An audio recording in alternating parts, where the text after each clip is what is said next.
used to cancel culture by now, right? Or maybe it's not something one ever gets used to, but something that is a reality we know exists and catches up to a lot of people at some point or another. But for some, they aren't just canceled. No, whether it's an employer or an attacker or both, a person is canceled not just for the sake of silencing, but in an effort to make an example out of them.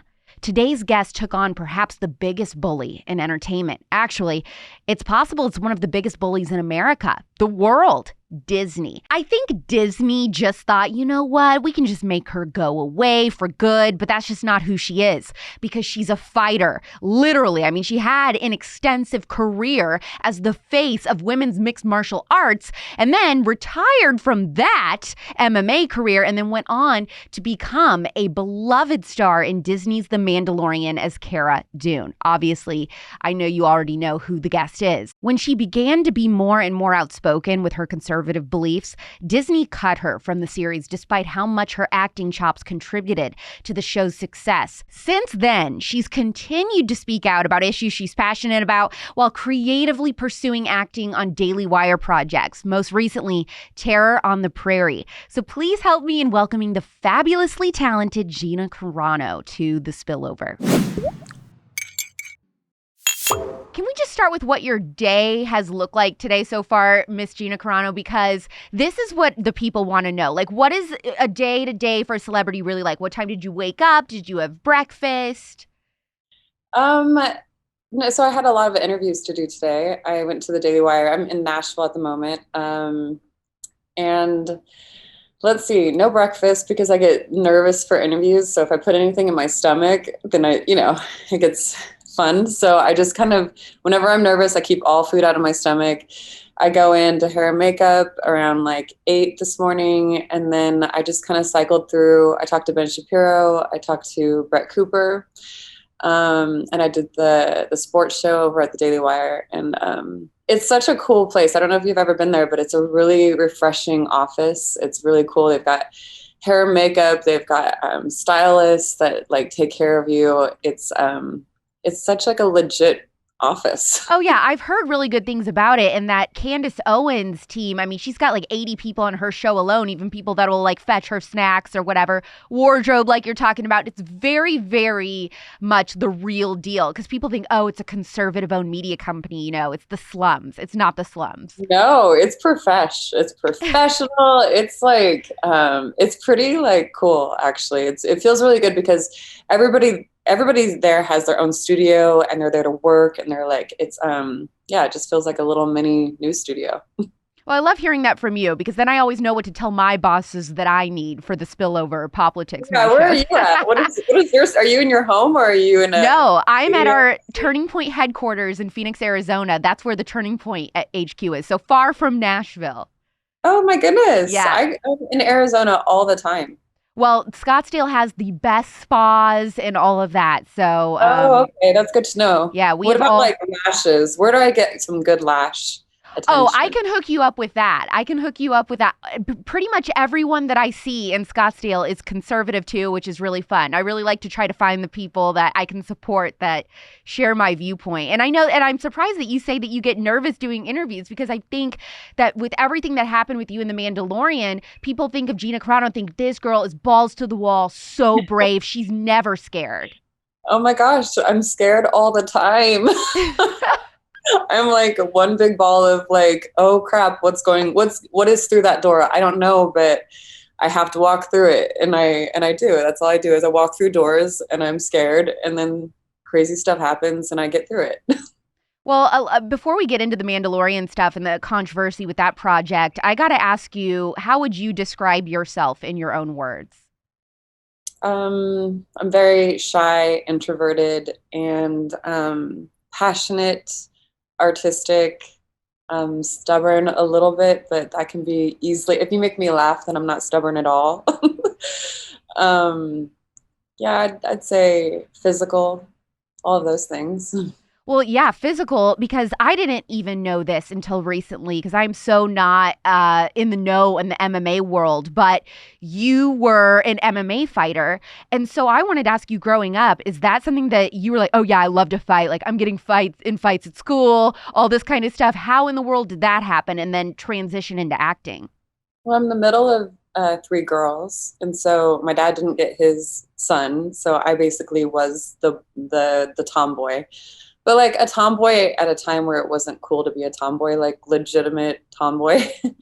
um, and I can always throw the football farther. I could always arm wrestle up until eighth grade. I could always beat those guys. I was always very active in sports. I was like, I was big boned and I was like a little thicker than my sisters as well. So I was just a little brute, which they loved it. My family, they just loved that they had this little girl that was just this like, just came out this way.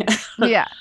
And then towards my high school and beginning of college, I would go out in Vegas and I'd get in a fight almost every weekend. And it was so irritating because I never wanted to go out because I'm not a person to start a fight, but my mom always said, don't be the first one to throw a punch, but be the Yeah. last. You're the one So to finish it. yeah, you got to finish it. You got to get out of there somehow. So I never started fights, but I'd always attract them. And it wasn't until I started really training in mixed martial arts, I finally started getting that chip off my shoulder that I didn't know.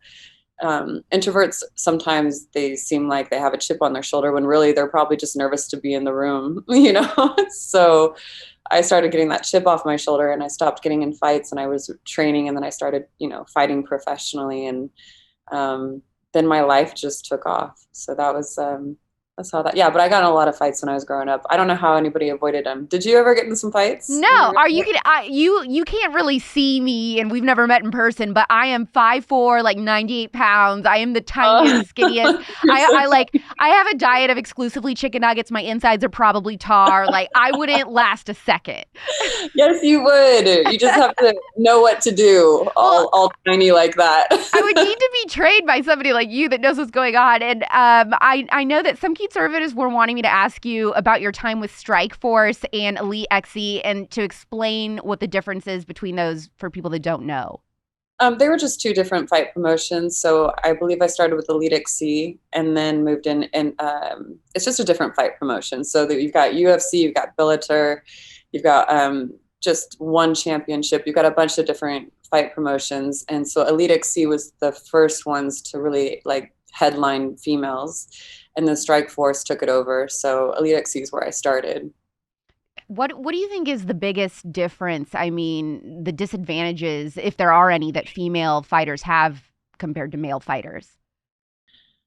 I don't know if there's any disadvantages, but because I started at the beginning, I was like one of like, I was like a kind of a pioneer in the sport.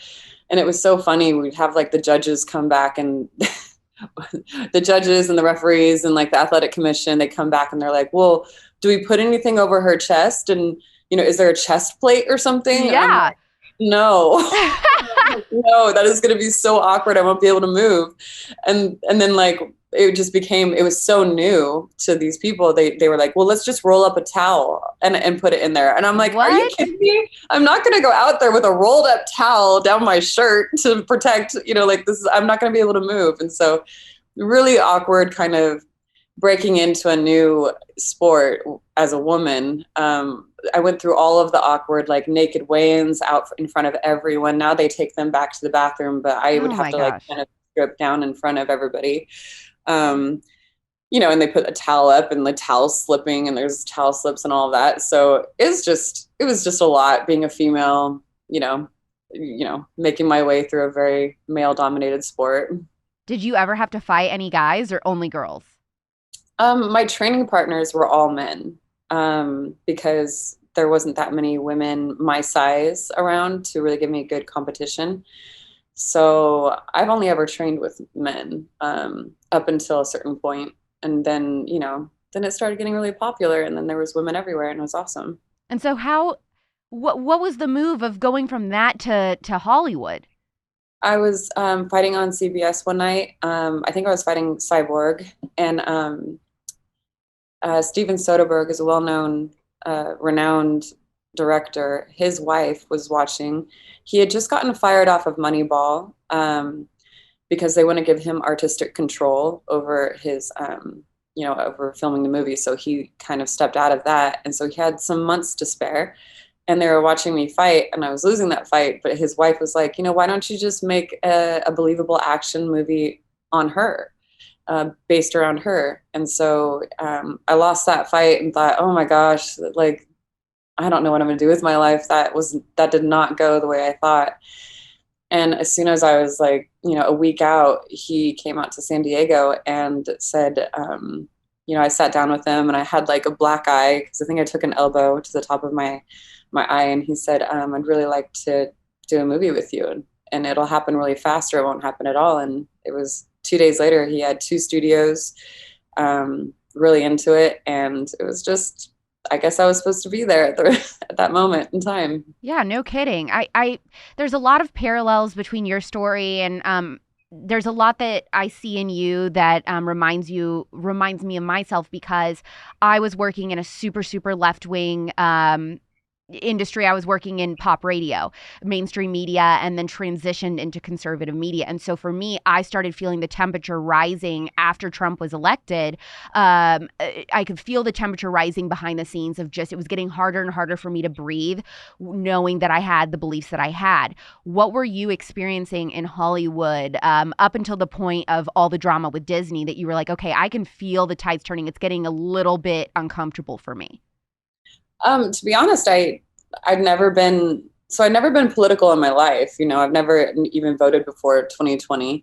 But I just thought I thought that we were really going to need like a strong leader to kind of bring us out of this COVID nightmare. Like I thought, I want to make sure that we don't have a weak leader like we have right now. Right. And I just was like, we need somebody strong. I really liked Trump's first 3 years. I didn't vote for him the first time because I'd never voted before. But I just really believed we needed somebody strong.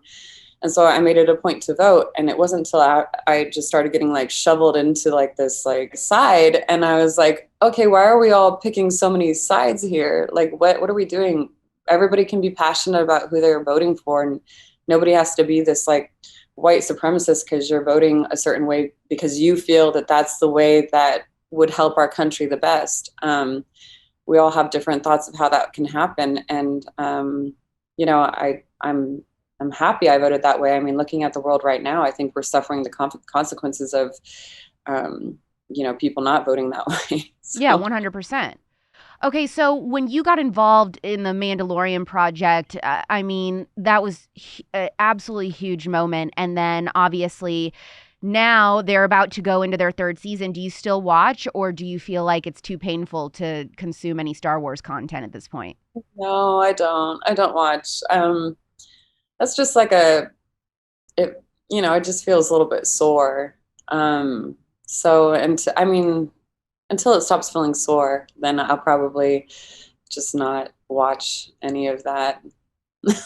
Yeah, I don't blame you at all. I pick my best answer. I'm like, yeah, no, they fired me, so for like zero reason at all. So I think I'm good on that until something changes over there, until some, like maybe different leadership or something has to change, because that wasn't right and it didn't feel very good.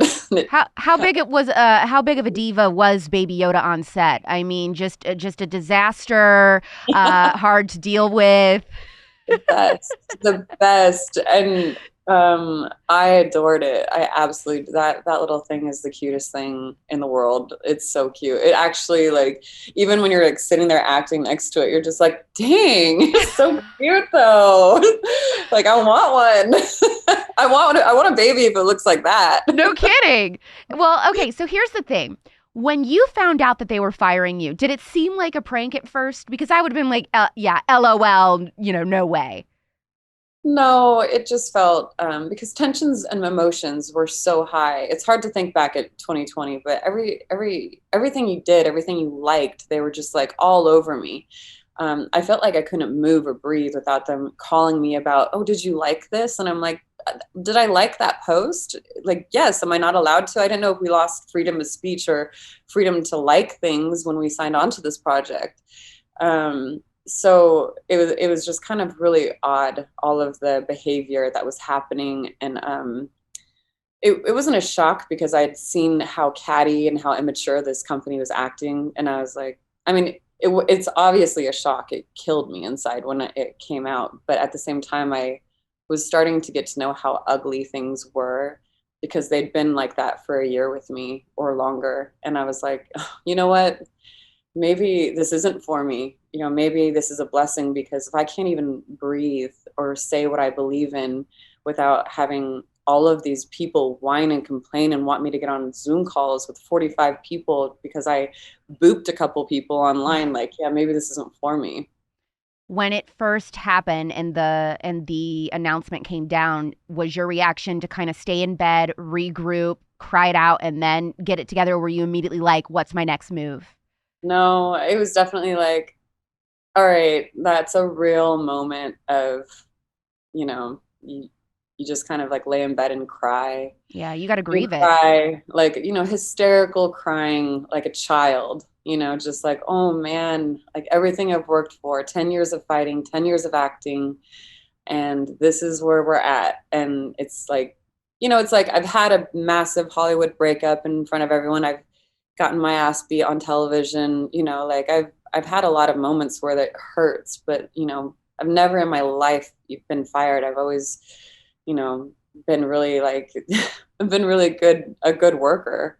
Yeah. Um, so it crushed my soul and my spirit. And that's why when Ben Shapiro called, it was at like I felt like I was at a rock bottom there, and I was like, wait, who wants to talk to me? And they're like, Ben Shapiro wants to talk to you. Just get on the phone with him. Because I also lost my agency. I lost my agency. Like they ripped out everything from me. They wanted to make an example out of me, make sure that everybody knew not to, I don't know, like, have conversations with people, I guess. Have different perspectives on political views. I don't know. So when Ben Shapiro gets on the phone with you, he says what? What was the first thing he said? Do you remember? I remember he just said, I think he said, are you okay? Are you doing all right? And I was like, nah. I No. mean, I'm like, I know I'm not gonna like do anything crazy, but as far as being okay, this is like awful.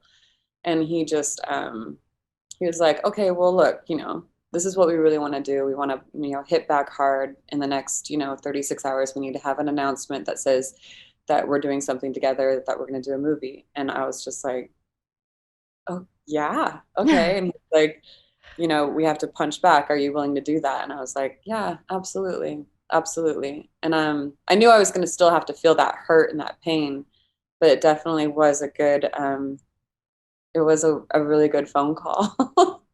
Well, what's shocking to me, of course, is everything that happened with you, and then you have co-stars like Pedro Pascal who are posting highly charged leftist views and arguably very disturbing memes and things like that, which is what they were mad at you for.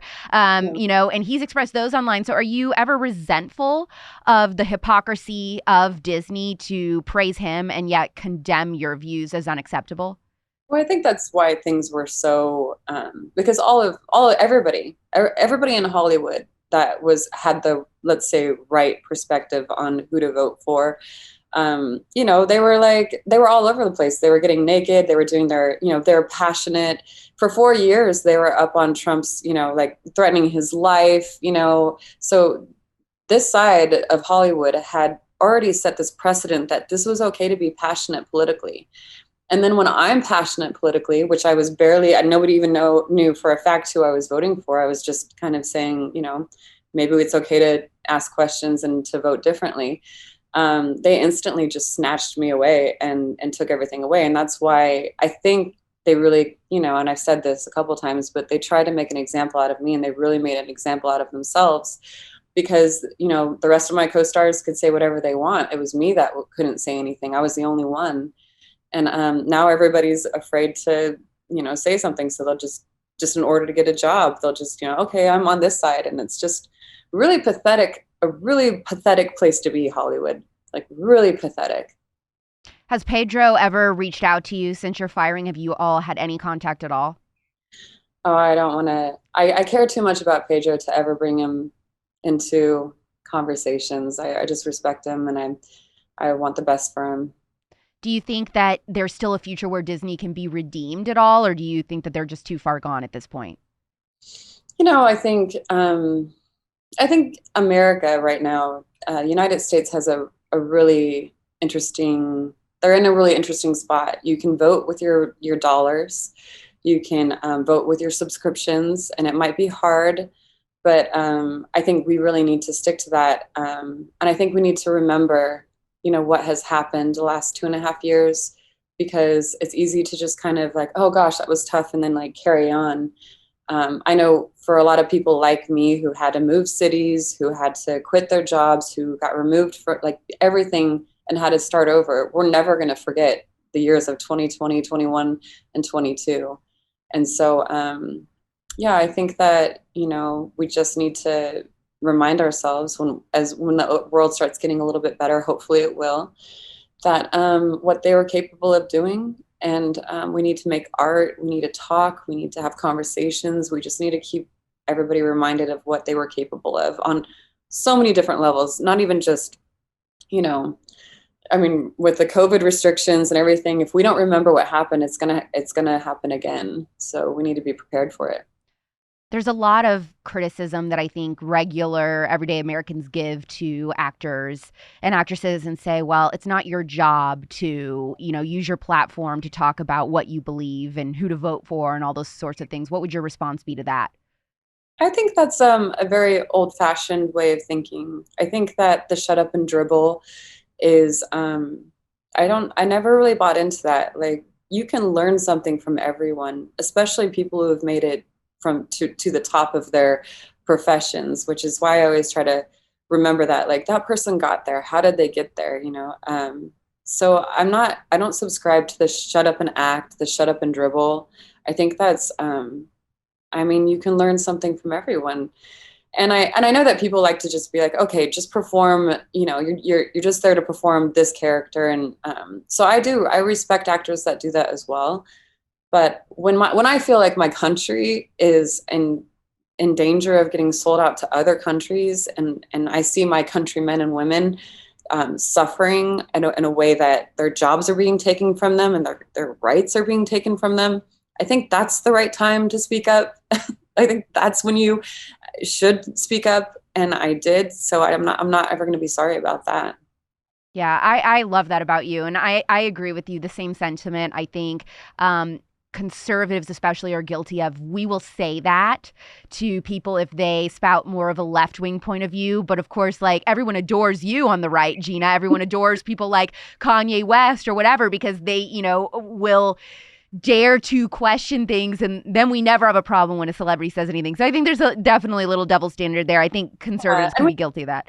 And we need to have conversations. If people feel passionately like I do right now, then we need to have conversations. And we learn a lot through conversations. What we don't learn through is virtue signaling and fake, companies saying that they're standing up for something when they're really just trying to be cool. Yes.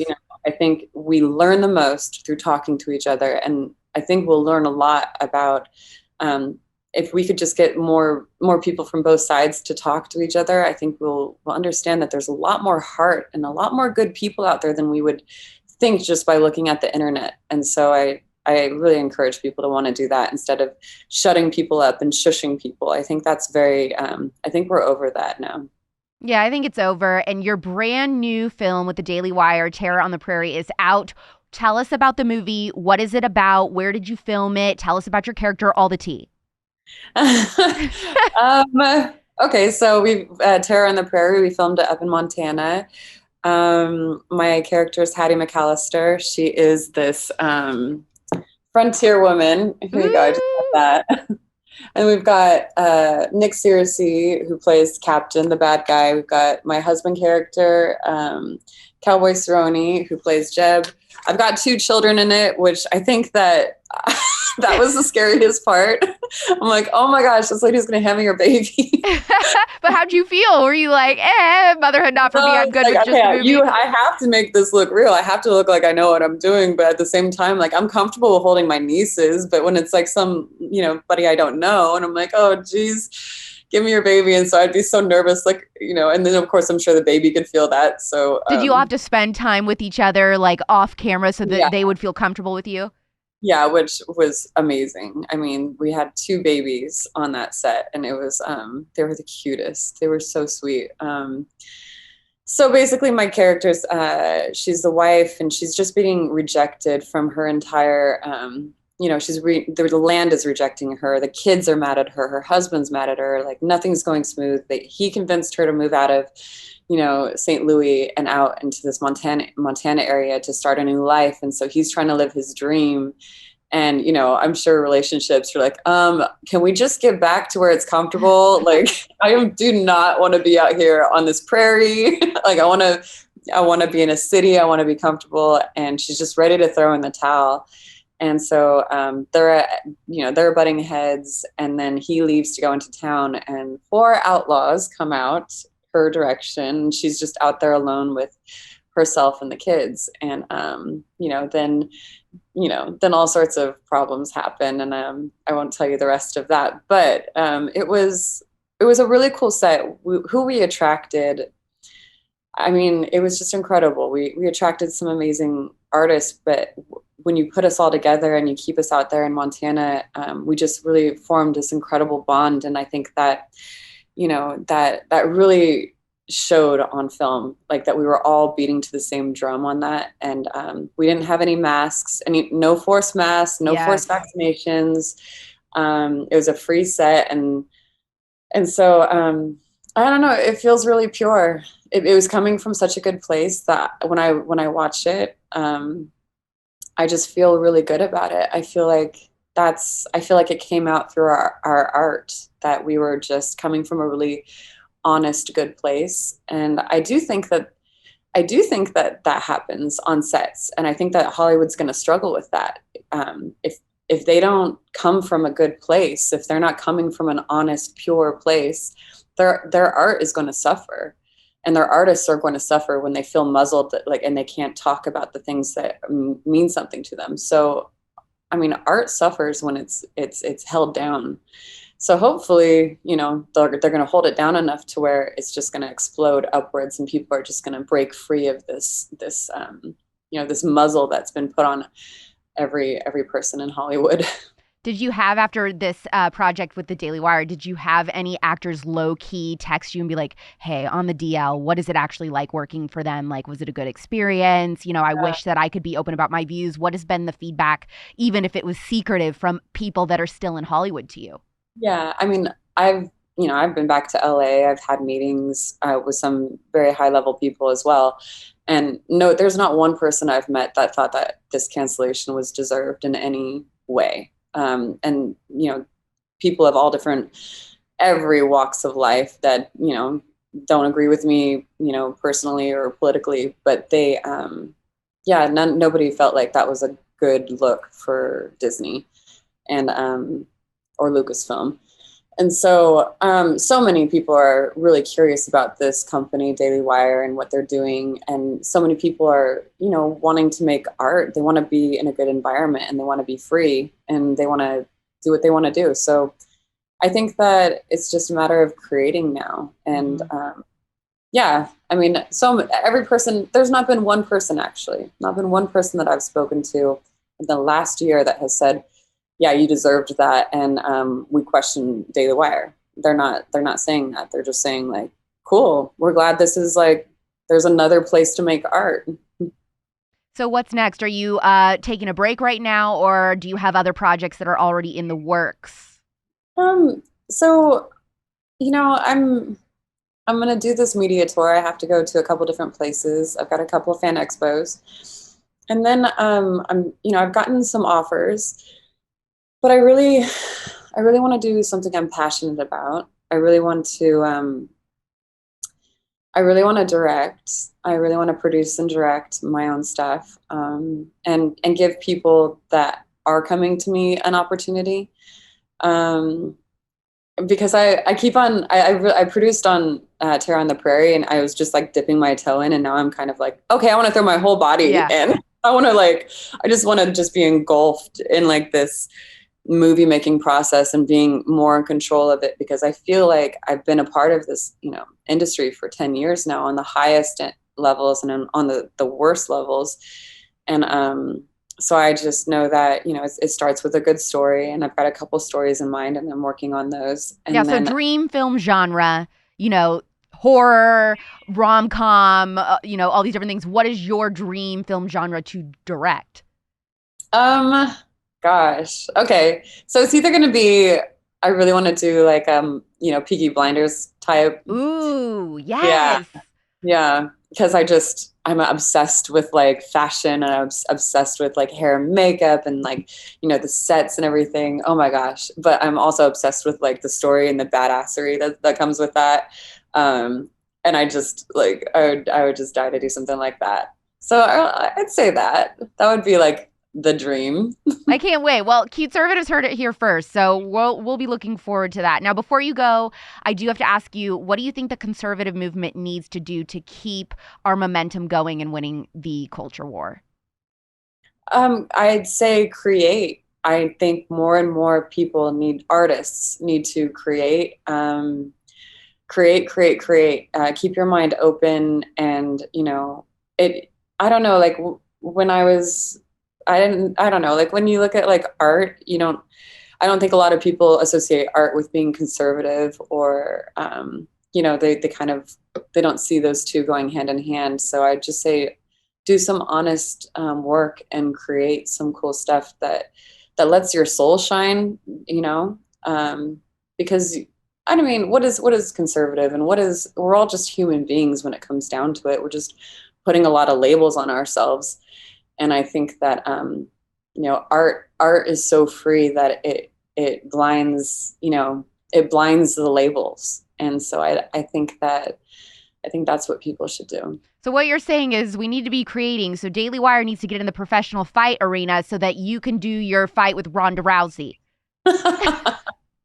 Yeah, no, I don't see that happening. If I did that, it would definitely be with the UFC for sure. I've always wanted to be on the UFC. Yeah, no. I love it. Gina Carano, thank you so much for coming on The Spillover. Thank you for having me. I know several of you have been wanting me to have Gina Carano on for a while now, so hopefully this itched your scratch, or scratched your itch, or whatever the saying is. This is also the first episode of season 3. Whether you just subscribed to The Spillover recently or you're a day one conservative, hopefully you're all caught up on episodes as we continue to grow the show and take it to the next level. Thank you for all the times you've texted the podcast to someone, told someone they should listen, or posted it to your Instagram stories. You forced your Uber driver to listen to it, whatever. I have heard some crazy scenarios from you guys. I'm very, very proud of the fact that because of dedicated conservatives, we've proven that you can think outside of the box when it comes to the conservative entertainment space, and it can be successful.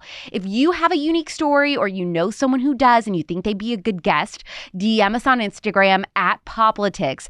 Every interview, by the way, is filmed. In case you prefer to watch The Spillover, just subscribe to Poplitics on YouTube. Continue leaving 5-star reviews to support us. You can also donate to the show at tpusa.com/donate. Another brand new episode of The Spillover will be hot and fresh and ready for you next Thursday at 9 p.m. Pacific, midnight Eastern on Apple Podcasts and Spotify. As always, you can tune in live on the Poplitics YouTube channel if you're into that. I'm Alex Clark, and this is The Spillover. Love you, mean it, bye.